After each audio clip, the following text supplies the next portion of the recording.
નમસ્કાર મિત્રો આપણે આણવીય સમિતિના છેલ્લા લેક્ચરની અંદર ગુણાકાર કોષ્ટકની રચના કેવી રીતે કરવામાં આવે છે એ C3Vનું ઉદાહરણ લઈ આપણે સમજવા પ્રયત્ન કરેલો. મિત્રો, આ વખતે આપણે C2V અને C2H બિંદુ સમૂહના ગુણાકાર કોષ્ટકની રચના કરીશું. મિત્રો, ગઈ વખતે આપણે વાત કરેલી એમ કોઈ પણ અણુ હોય એના સમમિતિ તત્વો નક્કી કરવાના, સમમિતિ જે તત્વો જે છે એની સાથે સંકળાયેલ સમમિતિ ક્રિયાઓ અને એમાંથી સ્પષ્ટ ભિન્ન સંક્રિયાઓ અલગ તારવવાની, એનું બિંદુ સમૂહ કયો છે નક્કી કરવાનું અને એની સ્પષ્ટ ભિન્ન સંક્રિયાઓ, અને આ સ્પષ્ટ ભિન્ન સંક્રિયાઓનો સમૂહ એ ગુણાકાર કોષ્ટક બનાવવા માટે 4 નિયમોનું પાલન કરવું પડે. મિત્રો, યાદ છે કયા કયા 4 નિયમો? એક છે એ લો ઓફ મલ્ટિપ્લિકેશન એટલે કે ગુણાકારનો નિયમ. બીજું છે લો ઓફ આઇડેન્ટિટી એટલે કે તદેવનો નિયમ. ત્રીજો જે છે લો ઓફ રેસિપ્રોકલ એટલે કે વ્યસ્તનો નિયમ. અને ચોથો લો ઓફ એસોસિએશન એટલે સહગુણનનો નિયમ. મિત્રો, આ ચારેયનું જો પાલન કોઈ પણ ગ્રુપ કરે તો આપણે એ ગુણાકાર કોષ્ટક બનાવી શકશે એવું આપણે કહી શકીએ. મિત્રો, આજે આપણે જે બે કોષ્ટક બનાવવાના છે C2H અને C2V બંનેના, એના માટે એ શીખતા પહેલાં થોડીક પ્રારંભિક સમજ અગાઉ તો આપણે મેળવેલી છે, પણ એ આપણે વધુ દ્રઢ બનાવી લઈએ. અને એ યામ પ્રણાલીની અંદર યામમાં શું ફેરફાર થાય છે વિધિઓને કારણે. તો મિત્રો, કોઈ એક આરસી સમતલમાં પરાવર્તન કરતા હોઈએ અને જો સમતલ XY હોય તો યામમાં શું ફેરફાર થાય? આપણે જાણીએ સમતલમાં પરાવર્તનને આરસી તલ કહે છે. એટલે આપણે અહીંયા જોઈએ છીએ કે આ ઊભી Z અક્ષ છે, આ Y છે, આ બે સમતલમાં છે અને બિલકુલ સમતલને લંબરૂપ એ X સમતલ છે. અહીં કોઈ એક બિંદુ આવેલું હોય તો એના યામ જે છે કયા થાય? XYZ યામ થાય. મિત્રો, અહીંયા આ જે બિલકુલ સમતલ જે છે એ કયું સમતલ કહેવાય છે? XY સમતલ. એટલે આ સમતલ XY સમતલ છે. XY સમતલમાંથી પરાવર્તન કરીએ તો પરમાણુ જે છે એ સમતલને લંબરૂપ રેખામાંથી સમતલમાંથી પાસ થઈ સામેની દિશામાં એટલા જ અંતરે જાય. એટલે આ પરમાણુ અહીંયા આવે. તો પરમાણુ જ્યારે XY સમતલમાંથી પસાર થઈને અહીંયા આવે છે ત્યારે શું થાય છે? તો એના XY યામ બદલાતા નથી, માત્ર કયો યામ બદલાય છે? Z. તો Z યામ એ પ્લસ Z માઇનસ Z થઈ જાય છે. તો જો યામ XYZ માંથી XY માઇનસ Z થાય તો એને XY સમતલમાં પરાવર્તન કહેવામાં આવે છે. મિત્રો, હવે ઉત્ક્રમણની વાત કરીએ.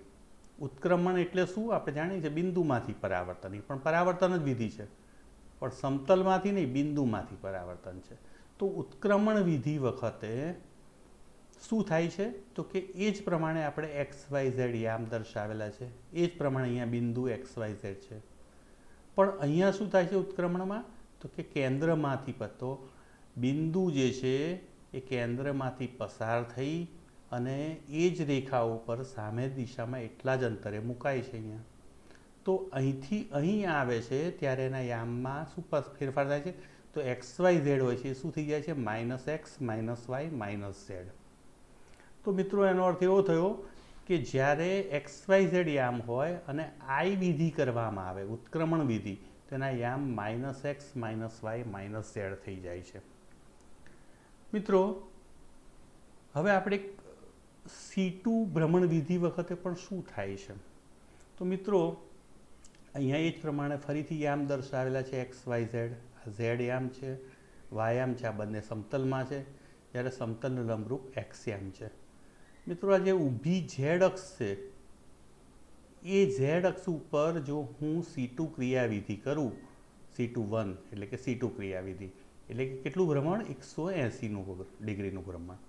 તો 180 ડિગ્રીનું ભ્રમણ જો કરું તો આ ઘડિયાળના કાંટાની દિશામાં ભ્રમણ પામીને આ પરમાણુ ક્યાં આવે છે? અહીંયા આવે છે. તો આ પરમાણુ ભ્રમણ પામીને અહીંયા આવે છે 180 ડિગ્રીનું. તો કયા યામ ઉપર ભ્રમણ કરેલું છે? તો કે ઝેડ.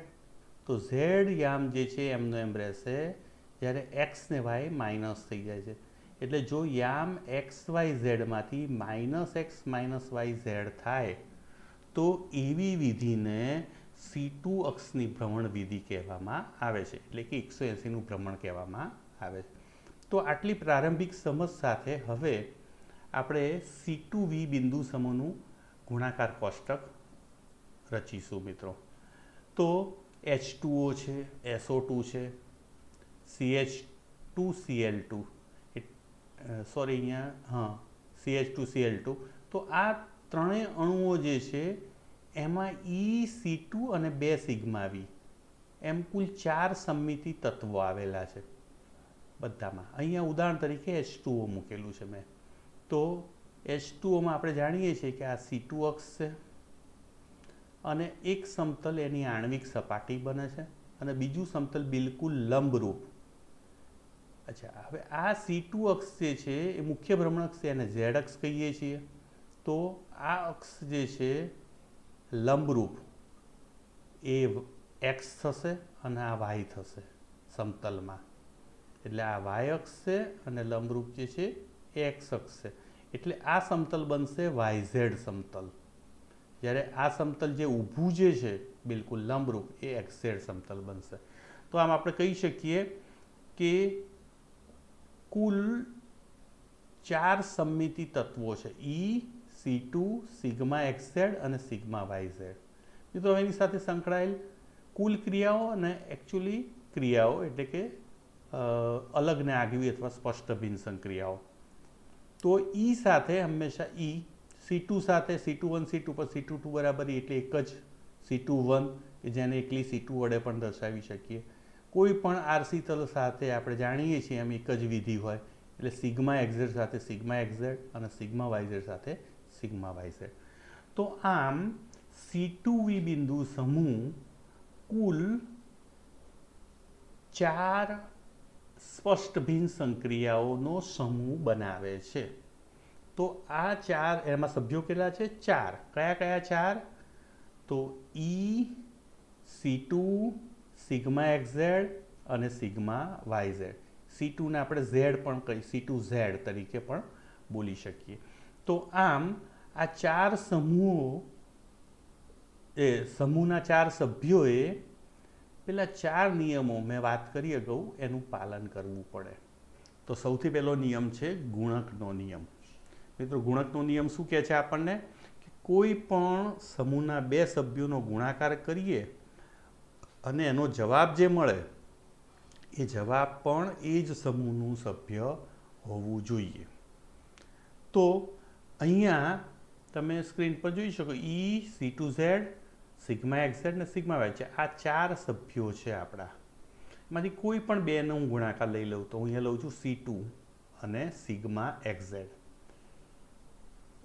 સોરી, C2 અને સિગ્મા XZ. તો મિત્રો અહીંયા આ ગુણાકાર કરતા હોઈએ તો પાછળ લખેલી સિગ્મા XZ વિધિ પહેલાં કરવી પડે અને આગળ લખેલી C2 વિધિ એ પછી કરીશું આપણે. તો મિત્રો અહીંયા માત્ર લેબલિંગ નહીં પણ સાથે આપણે યામ પણ દર્શાવીશું. મિત્રો અગાઉ પણ આપણે જ્યારે અયોગ્ય ભ્રમણક્ષની વાત કરતા હતા સમતલીય અણુમાં, ત્યારે આપણે એરાને બીજા લેબલિંગ તરીકે એડ કરેલું.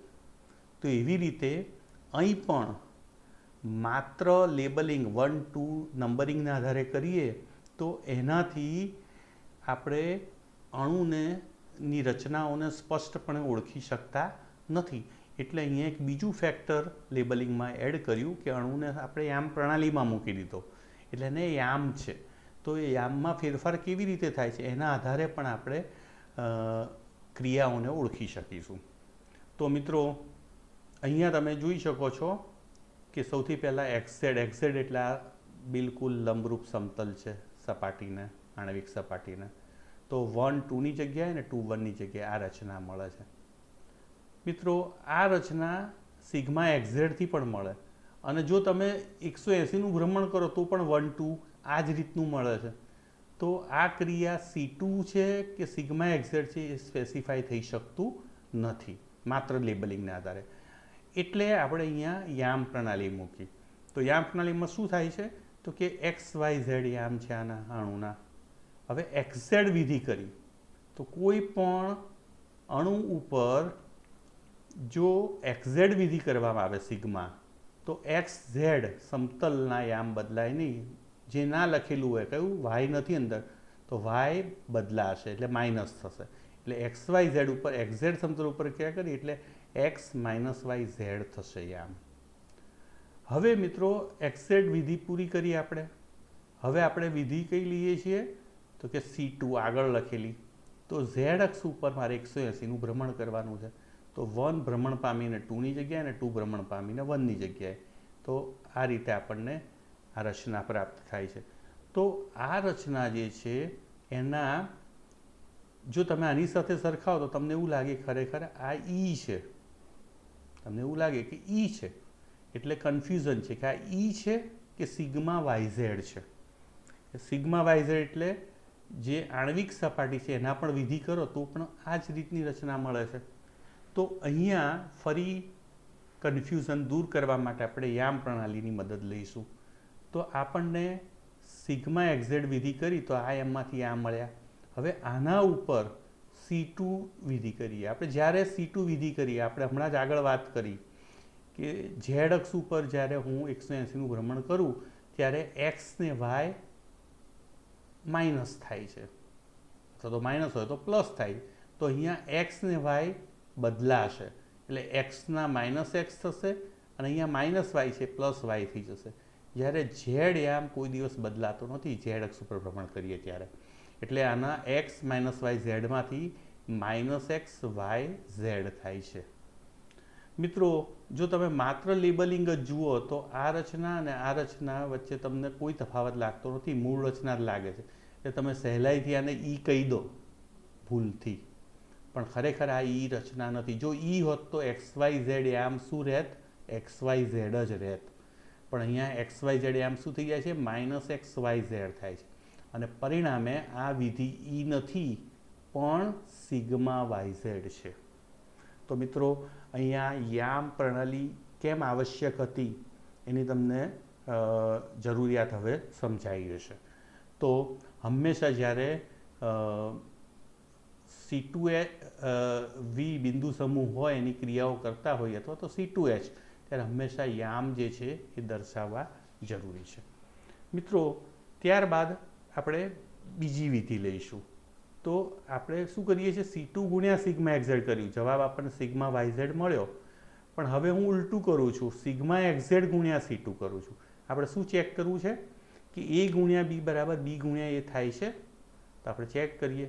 તો સિગ્મા એક્ઝેડ ગુણ્યા C2 કરવી હોય તો પહેલાં મારે C2 વિધિ કરવી પડે. તો અહીંયા હું C2, તો Z અક્ષ ઉપર હું ભ્રમણ કરું છું એટલે 1 2ની જગ્યાએ 2 1ની જગ્યાએ આ રચના મળી મને.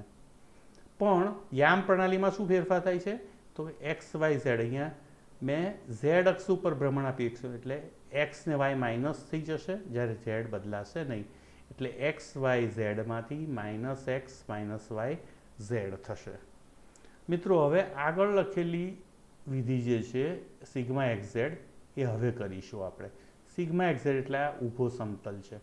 તો ઊભા સમતલ ઉપર હું પરાવર્તન કરું 2 પાછો અહીંયા આવશે અને 1 અહીંયા જશે. મિત્રો તો આ રચના આપણને પ્રાપ્ત થશે.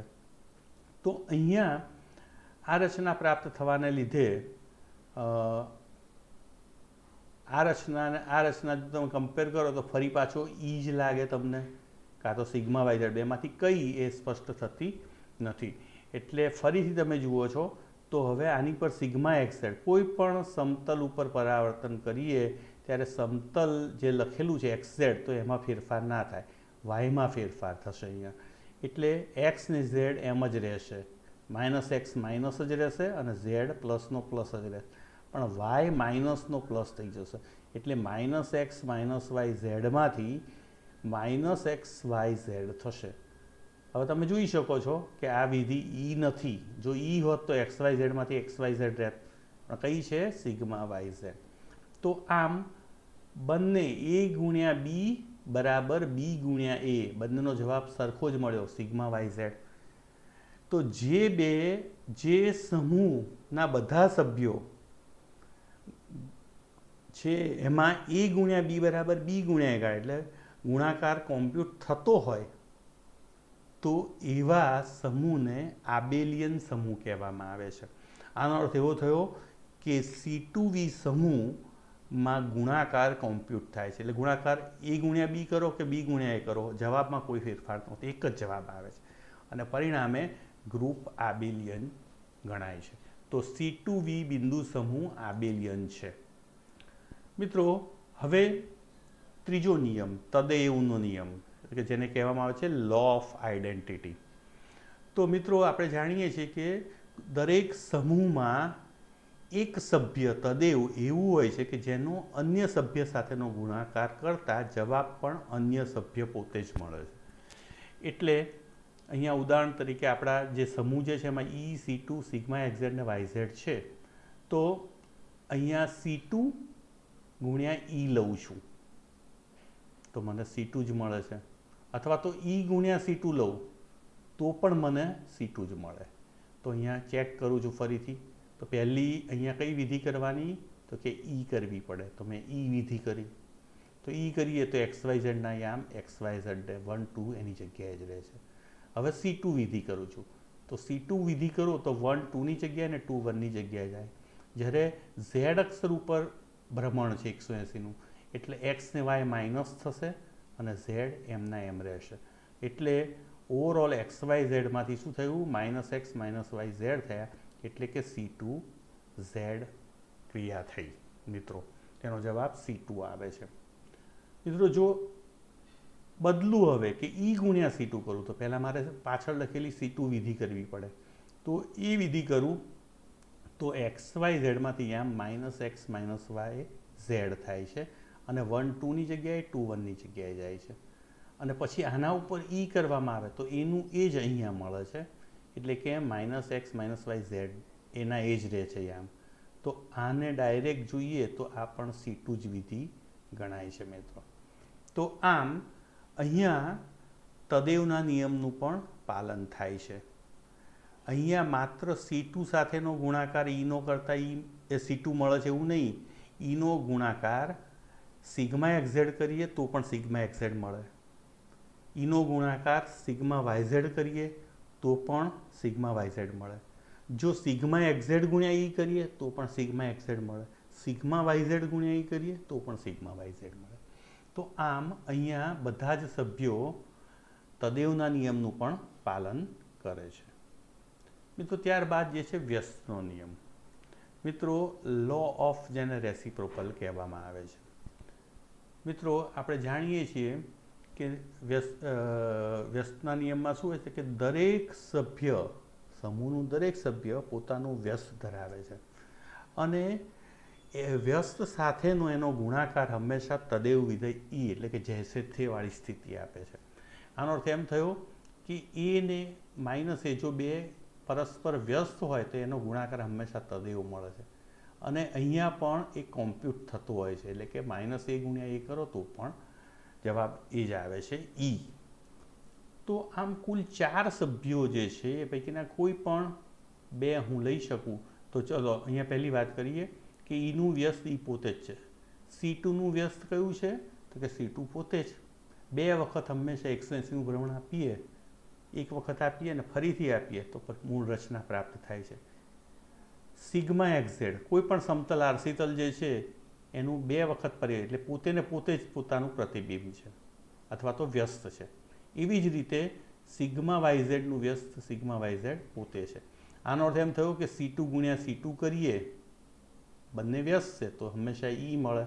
સિગ્મા એક્ઝેડ ગુણ્યા સિગ્મા એક્ઝેડ કરીએ તો પણ E મળે અને સિગ્મા YZ ગુણ્યા સિગ્મા YZ કરીએ તો પણ E પ્રાપ્ત થાય છે.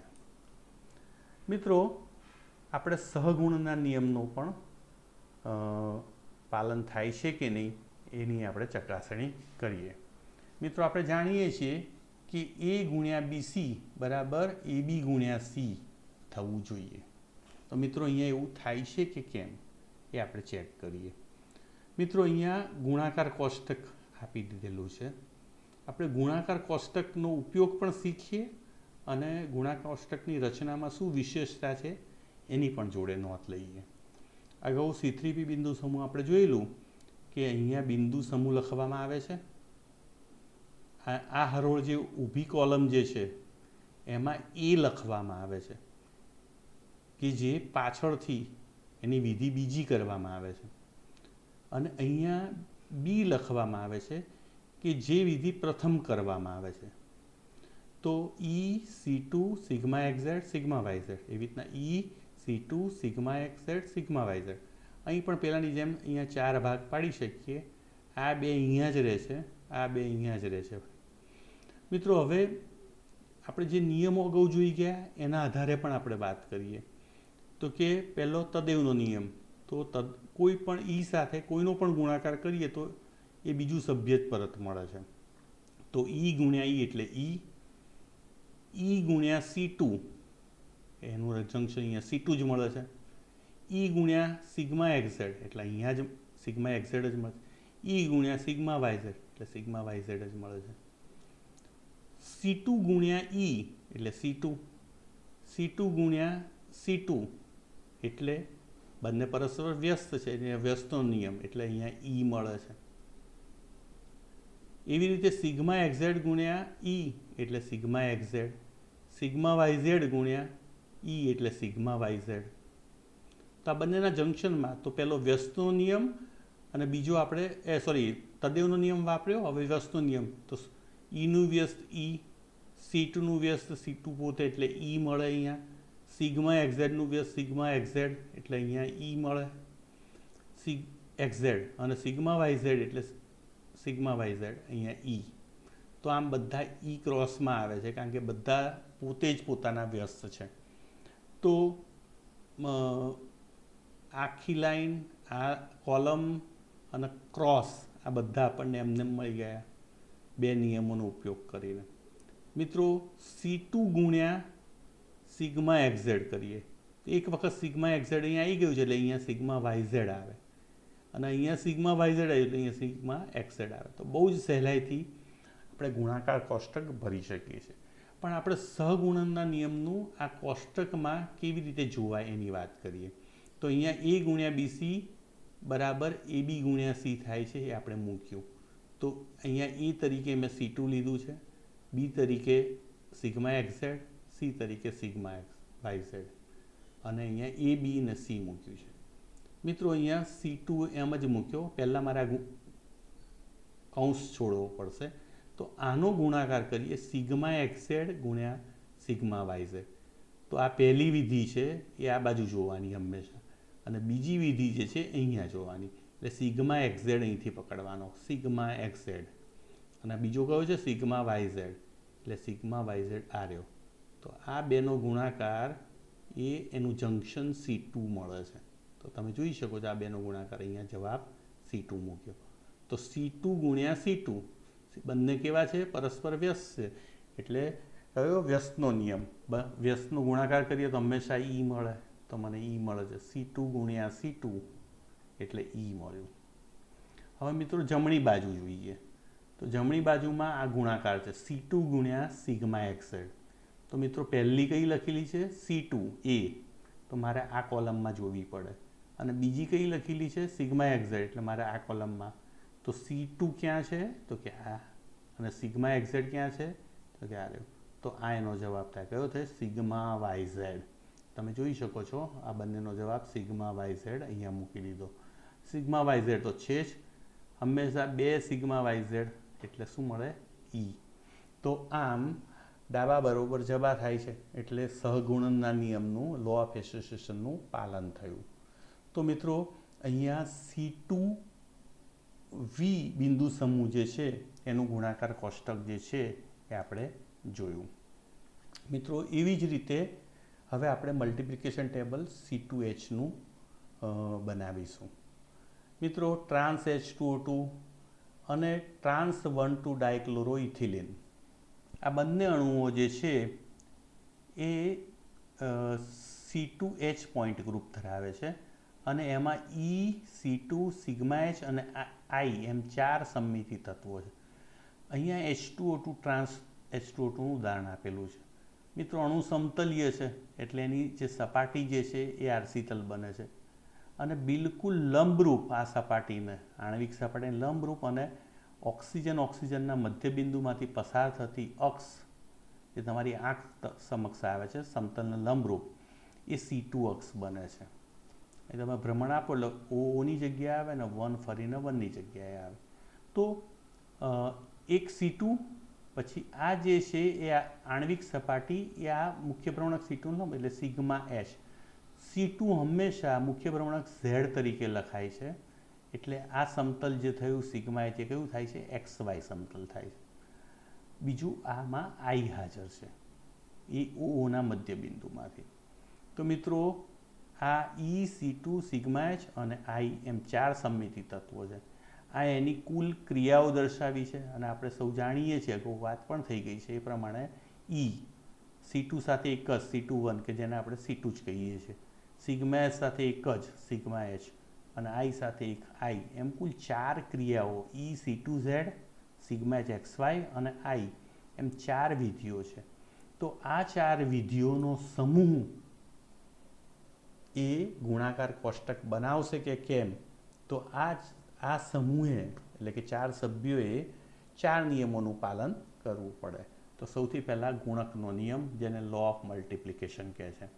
તો આપણે જાણીએ છીએ કે કોઈ પણ બેનો ગુણાકાર કરતાં જે જવાબ મળે એ પણ એ જ સમૂહનું સભ્ય હોવું જોઈએ.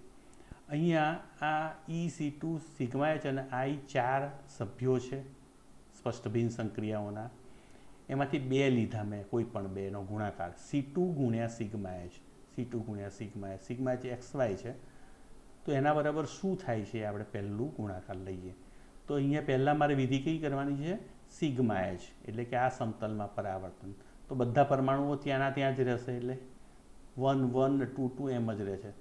તો એ તો તદેવ વિધેય જેવું લાગે પણ ખરેખર તદેવ વિધેય નથી, સિગ્મા H ક્રિયાવિધિ થઈ છે. તો સિગ્મા H થાય તો આપણે યામ પ્રણાલીનો ઉપયોગ કરવો પડે. તો XYZ યામ હોય કોઈ અને જો XY સમતલમાં પરાવર્તન થાય તો XY બદલાય નહીં ને Z માઇનસ થાય તો XY માઇનસ Z. તો XYZમાંથી XY માઇનસ Z થયું ક્યારે? તો કે સિગ્મા H XY વિધિ કરી એટલે. હવે મિત્રો આગળ લખેલી ક્રિયા C2 જે છે એ કરીએ. Z અક્ષ ઉપર ભ્રમણ કરીએ છીએ આ એટલે 1 2ની જગ્યાએ 2 1ની જગ્યાએ આ રીતે મળે છે. તો આ રચના જે છે એ કઈ થાય? તો એ C2 ગણવી કે I કરીએ તો પણ એકબીજાને એક્સચેન્જ થાય છે. તો I ગણવી કે C2 ગણવી એ ખબર પડતી નથી. તો આપણે શાનો ઉપયોગ કરવાનો? તો યામ પ્રણાલીનો. તો આ યામ ઉપર હવે આગળ આપણે C2 વિધિ કરીએ છીએ. કયા અક્ષ ઉપર ભ્રમણ છે? Z. એટલે X ને Y બદલાય. તો X ને Y પ્લસ છે તો માઇનસ થઈ જશે. Z તો માઇનસ હતો એમનો એમ જ રહે છે. એટલે minus x minus Y minus Z થાય છે. એટલે તમે જોઈ શકો છો XYZમાંથી minus x minus Y minus Z થાય તો મિત્રો કઈ વિધિ કહેવાય? તો ઉત્ક્રમણ વિધિ કહેવાય. જ્યારે પણ સમમિતિ કેન્દ્રમાંથી પરાવર્તન થાય એટલે કે ઉત્ક્રમણ થાય ત્યારે યામ જે છે એ બધા માઇનસ થઈ જાય છે, માઇનસ હોય તો પ્લસ થઈ જાય. તો અહીંયા XYZમાંથી minus x minus y z થયું એટલે આ થયું એટલે એને I વિધિ કહેવામાં આવે છે. તો C2 ગુણ્યા સિગ્મા H બરાબર I મળ્યું. હવે હું ઊંધી વિધિ કરું, મારા ગ્રુપ આબેલિયન છે કે નહીં એ ચેક કરવું છે.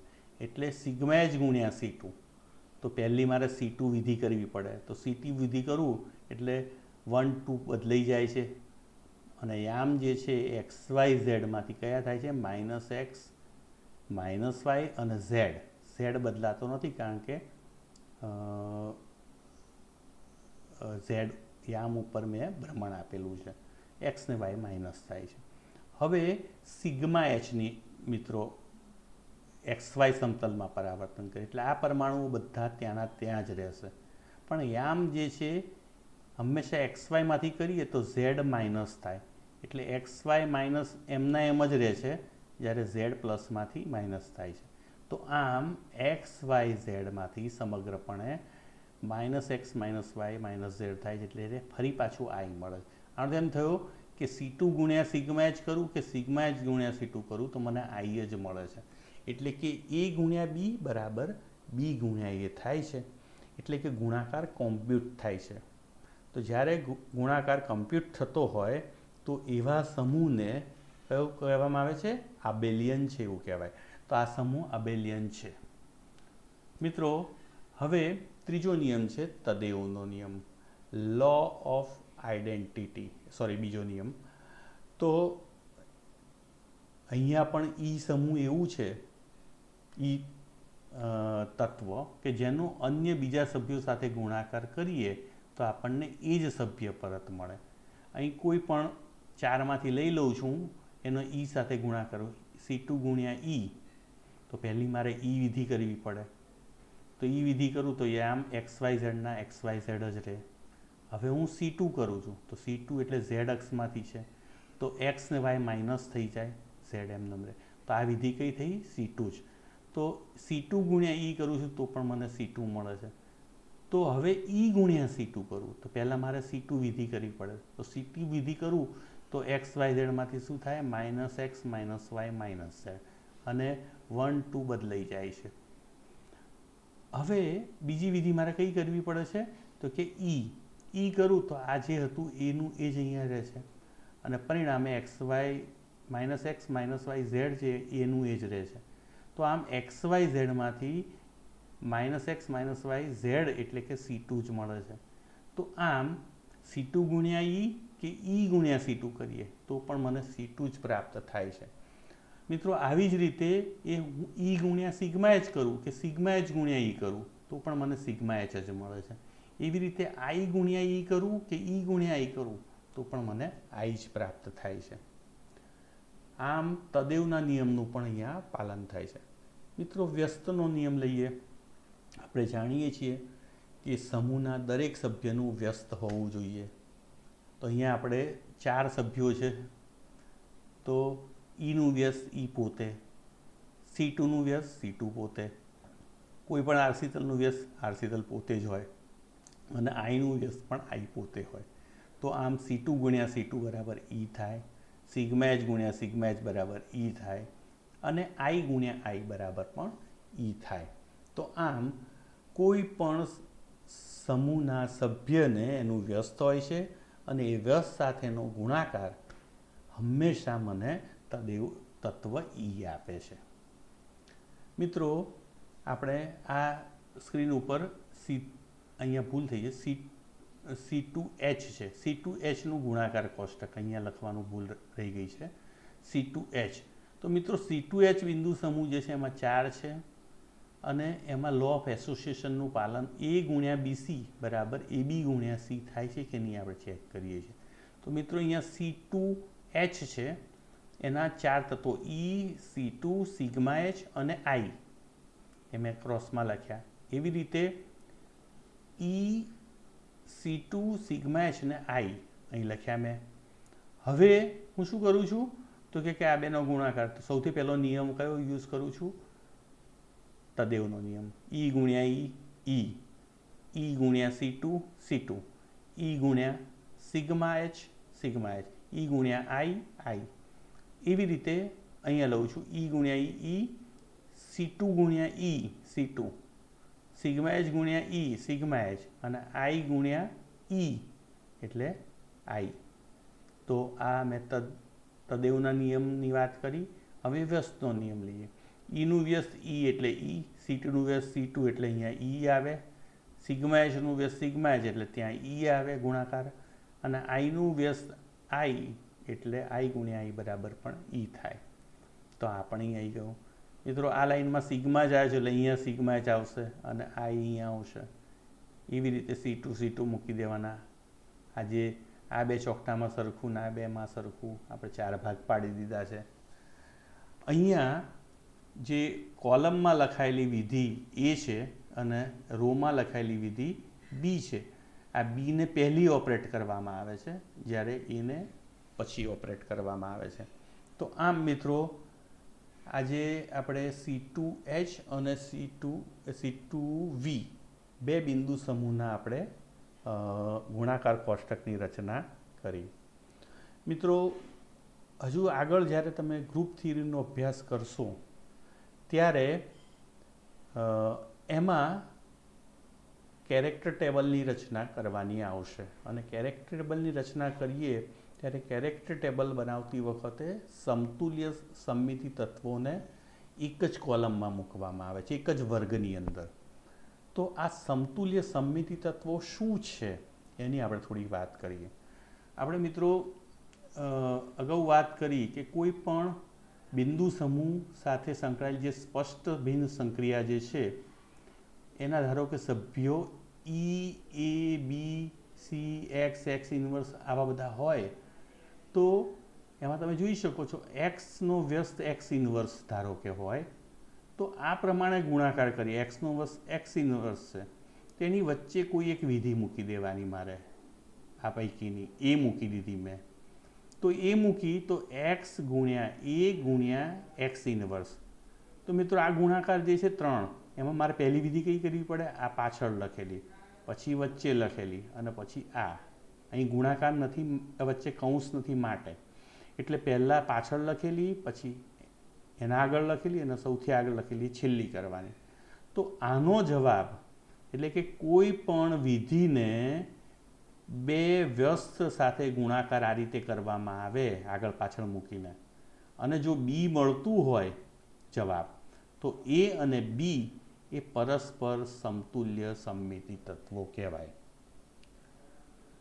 હવે મિત્રો, જો એવું બને કે આ મેં વિધિ કરી, હવે હું એક્સ ઇન્વર્સ એ એક્સ કરું અને આના બરાબર મારે ધારો કે સી મળતું હોય તો એ બરાબર બી છે અને એ બરાબર સી પણ થાય છે ઇક્વિવેલન્ટ. તો બી અને સી પણ ઇક્વિવેલન્ટ થાય એટલે કે એ બી ને સી ત્રણેય ઇક્વિવેલન્ટ થાય. તો આપણે મુખ્યત્વે એ ચકાસવાનું છે કે સ્પષ્ટ ભિન્ન સંક્રિયાઓ જે છે આપણી એટલે કે આપણા સભ્ય છે એ પૈકીના કયા સભ્યો સમતુલ્ય છે. તો જે સભ્યો સમતુલ્ય છે એને એક જ વર્ગમાં જુદા જુદા કેરેક્ટર ટેબ આપણે મલ્ટિપ્લિકેશન ટેબલ હતું એમાં બધા જુદા જુદા મૂક્યા હતા, પણ અહીં આપણે જુદા નથી મૂકવાના, આપણે એને એક વર્ગમાં ભેગા મૂકવાના છે એક જ કોલમની અંદર. તો મિત્રો એને આપણે થોડુંક વધુ સારી રીતે સમજવા પ્રયત્ન કરીએ કે દાખલા તરીકે C3V બિંદુ સમૂહ છે એનું આ ગ્રુપ છે, એમાં 6 સભ્યો છે E, C3+, C3-, sigma VA, sigma VB અને સિગ્મા VC. મિત્રો એમાંથી આ C3+ અને C3- જે છે આ બંને સમતુલ્ય તત્વો છે. હું અત્યારે કહી દઉં છું, પછી આપણે ચકાસીશું કે ખરેખર એ સમતુલ્ય છે કે નહીં. તો શું કરવાનું? કોઈ પણ બેનો વ્યસ્ત લઈને વચ્ચે મૂકી દેવાના અને એકને, તો બીજો જવાબ મળતો હોય તો બંને સમતુલ્ય થાય. તો આપણે ચકાસણી કરીએ છીએ તો આ બંને એકબીજાને સમતુલ્ય છે. એવી રીતે સિગ્મા VA, સિગ્મા VB અને સિગ્મા VC, એક સિગ્મા VA છે, એક સિગ્મા VB છે અને ઊભો સિગ્મા VC છે. આ ત્રણ જુદા સમતલ છે, તેમ છતાં આ ત્રણેયની ક્રિયાઓ જે છે એક સરખી છે અને પરિણામે આ ત્રણેયનો વર્ગ એક જ થાય છે. તો મિત્રો આ ત્રણે સમતુલ્ય તત્વો છે. તો અહીંયા એક એવી રીતે આ બે ભેગા થઈને એક વર્ગ બનાવે છે અને આ ત્રણ પણ સમતુલ્ય છે એટલે એ પણ એક વર્ગ બનાવે છે.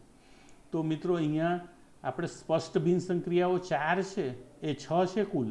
તો એ 6 પૈકીની જ્યારે કેરેક્ટર ટેબલની રચના થાય છે ત્યારે વર્ગ પાડવા પડે છે, ક્લાસ. તો અહીંયા 3 ક્લાસ પડે છે. એક ક્લાસમાં એક તત્વ આવે છે E, એક ક્રિયા 6 પૈકીની.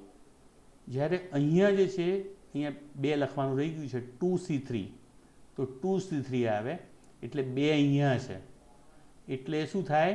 આ C3+ અને C3- બંને આમાં આવી જાય 2C3 અને ત્રીજામાં 3 સિગ્મા V, એ કયા? સિગ્મા VA, સિગ્મા VB અને સિગ્મા VC, આ 3 અહીં આવી જાય એટલે E, 2C3 અને 3 સિગ્મા V. આવું કેરેક્ટર ટેબલમાં 3 વર્ગો લખવામાં આવતા હોય છે. તો મિત્રો કેરેક્ટર ટેબલની રચના વખતે આપણે 2 C3+ અને C3- સમતુલ્ય છે એવી રીતે ત્રણેય સિગ્મા સમતુલ્ય છે એ આપણે સાબિત કરવું પડે. તો મિત્રો આપણે સમતુલ્ય સમમિતિ તત્વો જે છે ઇક્વિવેલન્ટ સિમેટ્રી એલિમેન્ટ્સ એ કેવી રીતે નક્કી થાય? તો મેં અગાઉ વાત કરી કે કોઈ પણ બે પરસ્પર વ્યસ્ત હોય એવા તત્વો, એવા બે ક્રિયાઓ મૂકી દેવાની અને એની વચ્ચે જેની ચકાસણી કરવાની છે, આનું મારે સમતુલ્ય સમમિતિ તત્વ નક્કી કરવું છે એને વચ્ચે. તો મારે અત્યારના આરસી તલ સમતુલ્ય છે કે નહીં હું નક્કી કરું છું. તો મેં સિગ્મા વીએ મૂક્યો, તો મારે આજુબાજુ શું મૂકવાના? પરસ્પર વ્યસ્ત હોય એવા, એટલે C3+ અને C3-. તો હું પહેલાં આ જોઉં છું, એક્સ એ એક્સ ઇન્વર્સ એટલે C3+ સિગ્મા વીએ C3-. તો એની વિધિઓ હું કરું છું. તો પહેલાં મારે આ વિધિ કરવાની, પછી આ વિધિ કરવાની અને પછી આ કરવાની. તો પહેલી C3-. તો 1 2 3 અહીંયા છે, C3- કરવું એટલે ઘડિયાળના કાંટાની વિરુદ્ધ દિશામાં, એટલે 1 અહીંયા આવશે, 3 અહીંયા જશે ને 2 અહીંયા આવશે, એટલે આ રચના પ્રાપ્ત થશે. હવે આ રચના મળી ગઈ પછી મિત્રો મારે કઈ કરવાની છે? સિગ્મા વીએ અહીંયા બીજી લખેલી છે. જો હું સિગ્મા વીએ વિધિ કરું તો મારે સિગ્મા વીએ શોધવાનો ક્યાં છે? તો સિગ્મા વીએ એટલે આપણે એમ 1 સાથે જોડે એટલે આ નહીં ગણવાનો. જો આ ગણીએ તો ભૂલ થાય. સિગ્મા વીએ હંમેશા ક્યાં હોય? અહીંયા જોવાનો. તો આ સિગ્મા વીએ છે આપણો.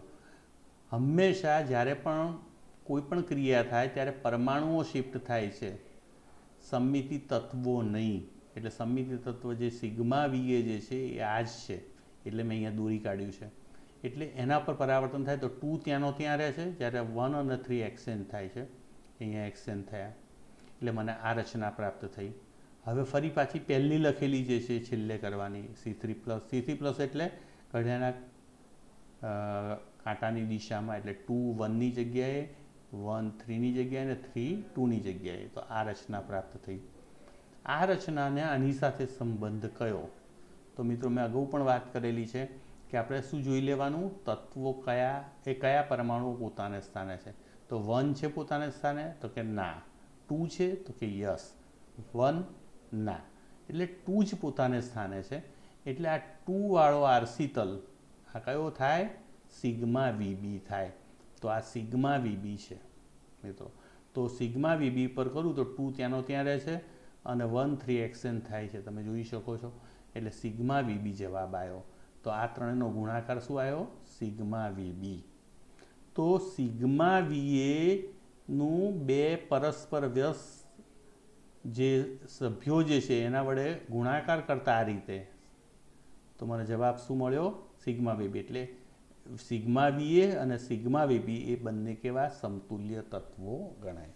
તો આમ મિત્રો જ્યારે પણ કોઈ પણ નું સભ્ય એટલે સમતુલ્ય તત્વ કયું છે શોધવું હોય તો એને વચ્ચે મૂકવાનો અને આજુબાજુ એક્સ અને એક્સ ઇન્વર્સ એટલે કે પરસ્પર વ્યસ્ત ક્રિયાઓ હોય એ મૂકવાની. તો અહીંયા તમે જોઈ શકો છો. હવે હું આ ભાગ લઉં છું, એટલે કે એક્સ ઇન્વર્સ એ એક્સ લઉં છું, ઊંધું કરું છું. એટલે C3- સિગ્મા વીએ C3+ કરું છું. તો મને શું જવાબ મળે છે એની ચકાસણી કરીએ. તો મિત્રો પહેલાં મારે કઈ C3+ વિધિ કરવી પડે? તો C3+ વિધિ કરું, પછી સિગ્મા વી અને પછી સિગ્મા એ C3-. તો C3+ વિધિ કરતાં ઘડિયાળના કાંટાની દિશામાં એટલે 1 2ની જગ્યાએ, 2 3ની અને 3 1ની જગ્યાએ આ રચના મળી. હવે હું શું કરું છું? તો કે બીજી વિધિ સિગ્મા વીએ. તો સિગ્મા વીએ ક્યાં છે? તો કે આ સિગ્મા વીએ છે, એટલે અહીંયા એ જ બતાડવાનું. એટલે 3 એની જગ્યાએ રહેશે અને 1 ને 2 એક્સચેન્જ થશે. અને પછી પાછી C3- વિધિ. C3- વિધિ એટલે ઘડિયાળના કાંટાની વિરુદ્ધ દિશામાં ભ્રમણ 120નું, એટલે 1 2ની જગ્યાએ, 2 3ની જગ્યાએ અને 3 1ની જગ્યાએ આ રચના મળી. હવે આ રચનાને જોઈએ તો એક મૂળ રચના સાથે કઈ વિધિ કરવાથી મળે ડાયરેક્ટ? તો એ જોવું હોય તો મારે આ રચનામાં જે છે એ પરમાણુઓને જોવાના. તો કે 1 પોતાની જગ્યાએ છે? તો કે ના. 2 ના. 3 તો કે યસ. તો 3 પોતાની જગ્યાએ છે. ધેટ મીન્સ કે 3ને સમાવતો આરસી તલ એટલે કે કયો થયો? Sigma VC. તો આ સિગ્મા વીસી બરાબર થાય છે. એટલે સિગ્મા વીસી ક્રિયા જો આના ઉપર કરવામાં આવે તો મને આ રચના મળે. એટલે સિગ્મા વીસી આપણો જવાબ. તો C3- સિગ્મા વીએ C3 પ્લસ ગુણાકાર કરીએ તો મને સિગ્મા વીસી મળે છે. આનો તો એમ થયું કે સિગ્મા વીએ અને સિગ્મા વીસી સરખા થાય છે. મિત્રો અગાઉ વાત કરેલી તો સિગ્મા વીએ અને સિગ્મા વીબી સરખા થતા હતા. અહીં કયા હતા? સમતુલ્ય થતા હતા. એટલે અહીંયા સિગ્મા વીએ અને સિગ્મા વીસી સમતુલ્ય થાય છે. એટલે સિગ્મા વીએ અને સિગ્મા વીબી ઇક્વિવેલન્ટ છે અને સિગ્મા વી અને સિગ્મા વીસી એટલે ત્રણે ત્રણ એકબીજાને સમતુલ્ય તત્વો ગણાય. તો આમ C3b બિંદુ સમૂહમાં આવેલા સિગ્મા વીએ, સિગ્મા વીબી અને સિગ્મા વીસી એ ત્રણે ત્રણ એકબીજાને સમતુલ્ય છે અને એટલે એમને એક જ વર્ગમાં મૂકવા પડે. મિત્રો હવે સ્વાભાવિક જ H2O બિંદુ સમૂહ કયો છે? C2v. તો C2v બિંદુ સમૂહમાં આપણે જાણીએ છીએ કે બે આરસીતલ આવેલા છે. એક છે સિગ્મા XZ અને બીજો સિગ્મા YZ. તો આ બંને આરસીતલ શું સમતુલ્ય છે એકબીજાને? તો આપણે ચકાસણી કરીએ. તો મારે કોની ચકાસણી કરવી છે? તો કે સિગ્મા XZ સિગ્મા YZ ને સમતુલ્ય.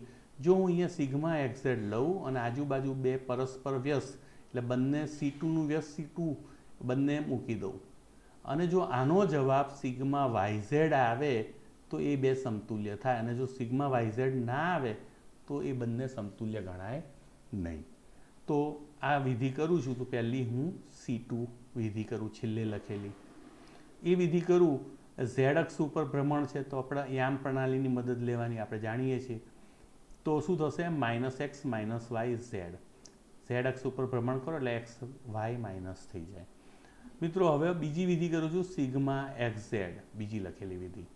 સિગ્મા XZ કરું એટલે XZ સમતલમાં પરાવર્તન છે. XZ સમતલમાં પરાવર્તન થાય એટલે બદલાય શું? માત્ર y.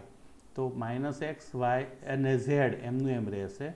જ્યારે -x પ્લસ થઈ જશે તો આમાં શું થયું? -x y z આમ થયા. હવે હું આગળ વિધિ કરું છું છેલ્લે લખેલી C2. Z અક્ષ ઉપર ફરી પરિવર્તન ભ્રમણ એટલે x ને y માઇનસ થશે એટલે આ માઇનસ છે પ્લસ થઈ જશે અને આ પ્લસ છે માઇનસ થઈ જશે. જ્યારે z એમનો એમ રહેશે એટલે છેલ્લી જે છે XYZ માંથી છેલ્લી વિધિ કઈ મળે છે? x - yz. x - yz થાય એટલે આ વિધિ કઈ કહેવાય? Sigma XZ.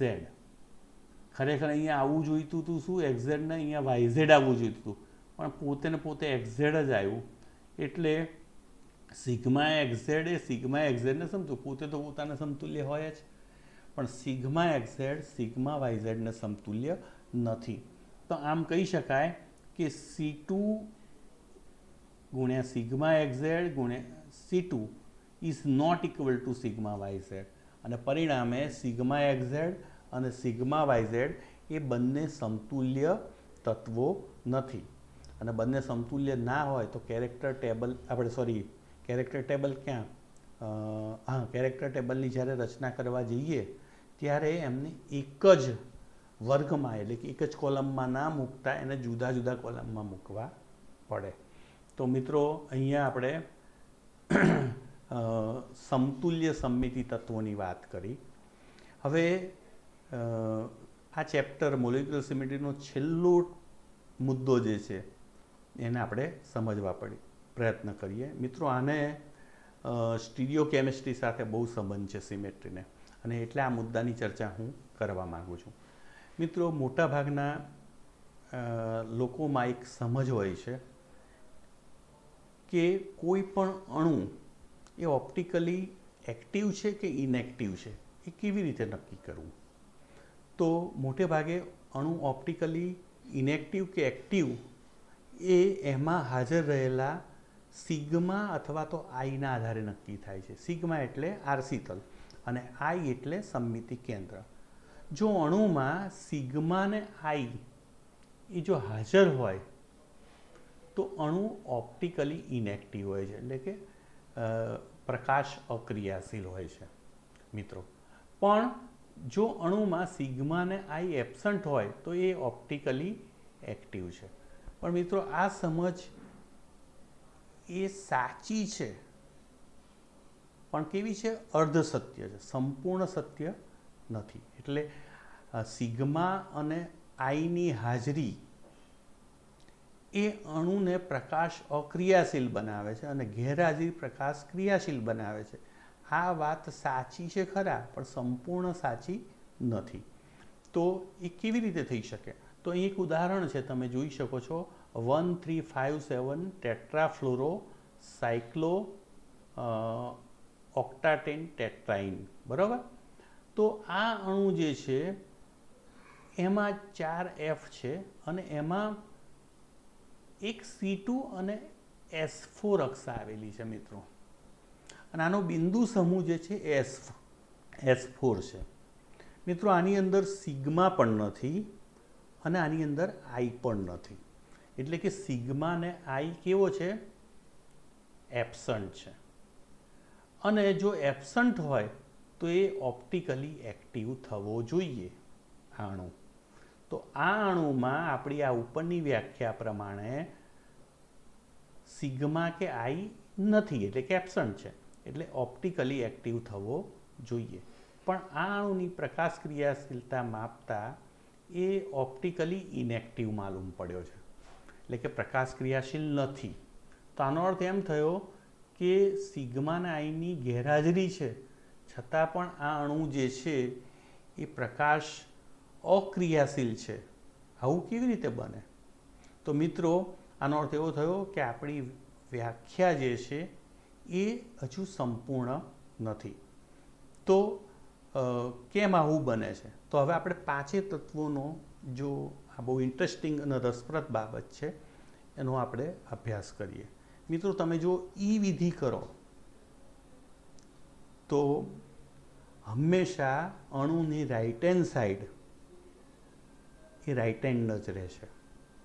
જો અણુ ઉપર ભ્રમણ આપો તો પણ અણુની રાઇટ હેન્ડ સાઈડ જ રહેશે, એની સાઈડ બદલાતી નથી. પણ જો અણુ ઉપર આરસી તલ એટલે કે પરાવર્તન કરો સમતલમાંથી અણુનું, તો હંમેશા શું થાય છે? તો કે રાઇટ હેન્ડ સાઈડ એ લેફ્ટ હેન્ડ સાઈડ બની જાય છે. મિત્રો, આપણે અરીસાની સામે ઊભા રહ્યા હોય તો આપણો જમણો હાથ એ પ્રતિબિંબનો ડાબો હાથ થઈ જાય છે, એટલે રાઇટીનું લેફ્ટીમાં કન્વર્ઝન થાય છે. એવું જ મિત્રો ઉત્ક્રમણમાં પણ બને છે. ઉત્ક્રમણમાં શું થાય છે? ઉત્ક્રમણ એક પ્રકારનું પરાવર્તન જ છે, પણ એ બિંદુમાંથી થતું પરાવર્તન છે સમતલને બદલે. તો બિંદુમાંથી થતા પરાવર્તન એટલે કે ઉત્ક્રમણ વખતે પણ સાઈડ બદલાય છે, એટલે કે right hand side left hand થઈ જાય છે મિત્રો. આવું જ તો અયોગ્ય ભ્રમણક વખતે શું થાય મિત્રો? તો અયોગ્ય ભ્રમણક સાથે 2 વિધિઓ સંકળાયેલી છે. એક કઈ વિધિ છે? ભ્રમણની. તો આપણે અગાઉ વાત કરી કે ભ્રમણ દરમિયાન સાઈડ બદલાતી નથી, right hand side right hand જ રહે છે અને left hand side left hand જ રહે છે. પણ અયોગ્ય ભ્રમણકમાં ભ્રમણ ઉપરાંત શું છે? પરાવર્તન પણ છે. એટલે ભ્રમણ અને પરાવર્તન બંને છે. એટલે ભ્રમણ વખતે એની સાઈડ બદલાતી નથી, પણ પરાવર્તન થાય છે ત્યારે સાઈડ બદલાઈ જાય છે. એટલે એનો અર્થ એમ થયો કે S4 વિધિ જ્યારે પણ થાય ત્યારે અણુ રાઇટ હેન્ડ સાઈડ હોય એની લેફ્ટ હેન્ડ સાઈડ થઈ જાય છે, એટલે કે એની દિશા જે છે, સાઈડ જે છે એ બદલાઈ જાય છે. તો આમ સિગ્મા, I અને S4 આ ત્રણેય વિધિઓ દરમિયાન અણુની સાઈડ એટલે કે right hand side left hand થાય છે અને left hand side right hand થાય છે. જ્યારે E અને CN ભ્રમણ વિધિ એકલી હોય એ વખતે સાઈડ બદલાતી નથી, એટલે કે રાઇટ હેન્ડ જ રહે છે અને લેફ્ટ હેન્ડ જ રહે છે. તો આમ આ 3 સાઈડ બદલે છે એવા તત્વોની હાજરી એ અણુને ઓપ્ટિકલી ઇનએક્ટિવ બનાવે છે. એટલે આનો અર્થ એવો થયો કે હવે નવી વ્યાખ્યા સંપૂર્ણ એ આપણે આ રીતે આપી શકીએ કે જો અણુમાં I અને S4 નહીં, પણ અહીંયા SN વાપરીએ આપણે, I અને SN જો હાજર હોય તો એ અણુ ઓપ્ટિકલી ઇનએક્ટિવ એટલે કે અક્રિયાશીલ હોય છે. પણ જો I અને SN જો અણુમાં ના હોય એટલે કે ગેરહાજર હોય તો એવો અણુ હંમેશા રાસાયણિક રીતે ક્રિયાશીલ હોય છે, એટલે કે ઓપ્ટિકલી એક્ટિવ હોય છે. તો મિત્રો, આમ સિમેટ્રીની મદદથી આપણે પ્રકાશ ક્રિયાશીલતા વિશેની પણ માહિતી મેળવી શકીએ છીએ. મિત્રો, સિમેટ્રી અને ગ્રુપ થિયરીનો ઉપયોગ આઈઆર અને રામન સ્પેક્ટ્રોસ્કોપીમાં કેટલા એક્ટિવ અને ઇનએક્ટિવ સ્પેક્ટ્રા મળશે, પીક મળશે, એની વિશે જાણકારી મેળવવામાં પણ ઉપયોગી નીવડે છે. તો મિત્રો, આપણે 9 ભાગમાં આ ગહન વિષયને સમજવાનો પ્રયત્ન કર્યો છે. મને આશા છે કે તમને આ જે વિષય જે છે એ સમજવામાં મજા આવી હશે. અને આ વિષય એટલો રસપ્રદ છે કે જેટલા તમે એમાં ઊંડા ઉતરશો, એમાં જેટલો વધુ પ્રયાસ કરશો, એમ આ વિષય તમારા માટે વધુ ને વધુ પ્રિય બનતો જશે. તો મિત્રો, ફરી નવા વિષયો સાથે, નવા ટૉપિક સાથે આપણે ફરી મળીશું. ત્યાં સુધી રજા આપશો. નમસ્કાર.